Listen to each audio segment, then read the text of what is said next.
વ્રત અને ઉપવાસ કરવાનું મન તો બધાને થતું હોય, પરંતુ જ્યારે જમવાની વાત આવે ત્યારે આ ફરાળી વસ્તુ ભાવતી નથી. તો આજે આપણે એટલી સરસ મજાની સામાન્ય ખીચડી બનાવીએ ને મિત્રો.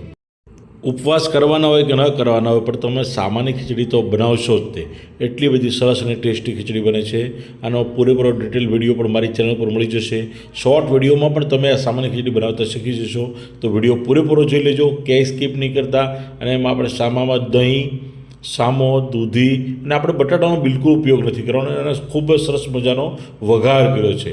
અને આ વઘારમાં પણ આપણે કરી પત્તાનો ઉપયોગ કર્યો છે, દહીંનો ઉપયોગ કર્યો છે, છાશનો ઉપયોગ કર્યો છે અને સાથે ગાર્નિશ કરી છે કોથમરીથી. તો આ ફટાફટ બનાવી લો તમે મિત્રો સામાન્ય ખીચડી. અને જો આ સામાન્ય ખીચડી તમને પસંદ પડે તો વિડીયોને લાઇક કરજો, શેર કરજો અને સબસ્ક્રાઈબ કરી દેજો. અને તમારા તમામ મિત્રોને આ રેસીપી મોકલજો.